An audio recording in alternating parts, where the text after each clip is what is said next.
Kita baik tidak di lingkungan orang seperti itu atau lingkungan kita atau dalam kesendirian, harus kita memiliki hati yang hanif, hati yang lurus. Bagaimana kita bisa menerima kebenaran kalau seandainya kita tidak memiliki hati yang hanif? Hanif ini, sekalipun orang berada di atas suka kepada Al-Quran dan hadis, tapi dia memiliki hati yang keras, maka dia tidak juga bisa mendapatkan hidayah. Orang-orang yang sering menghadapi pengajian seperti ini misalnya, akan tapi dia tidak memiliki hati yang hanif, jangan harap dia bisa merasakan manisnya iman, nikmatnya iman. Dia butuh hati yang hanif, hati yang bersih, hati yang jauh dari semua maksiat. Qad aflaha man zakkaha wa qad khaba man dassaha. Berbahagialah orang yang mensucikan hatinya, menjadikan hatinya menjadi hati yang hanif. Wa qad khaba man dassaha, dan merugilah orang-orang yang menghinakan hatinya, mengotori hatinya dengan maksiat, dengan sifat-sifat buruk dan semacamnya. Ada buku yang paling bagus dalam masalah ini, kitab Mukhtasar Minhajul Qasidin karangan Ibnu Qudamah rahimahullahu taala, dan ini sangat bagus dibaca, atau kitab Madarijus Salikin karangan Ibnu Qayyim rahimahullahu taala. Jadi seorang muslim hendaklah memiliki hati yang hanif.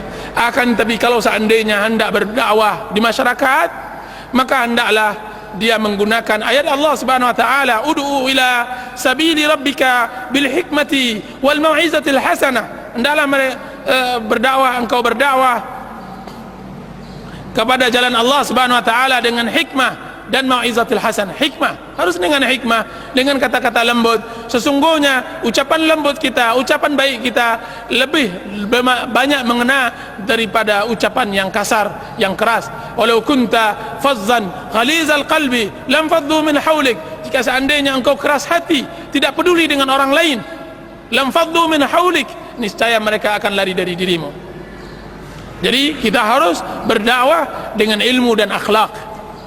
Dengan ilmu, dengan akhlak. Ada sebagian orang berilmu akan tapi tidak berakhlak. Ada sebagian orang beragama tapi tidak berakhlak.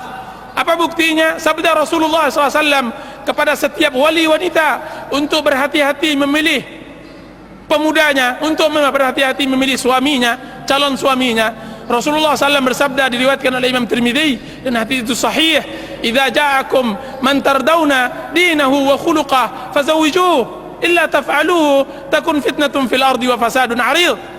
Jika seandainya datang kepada kalian, wahai orang tua wanita, wahai orang tua wali-wali gadis, laki-laki yang engkau relakan agama dan akhlaknya. Lihat, Rasulullah membedakan antara agama dan akhlak.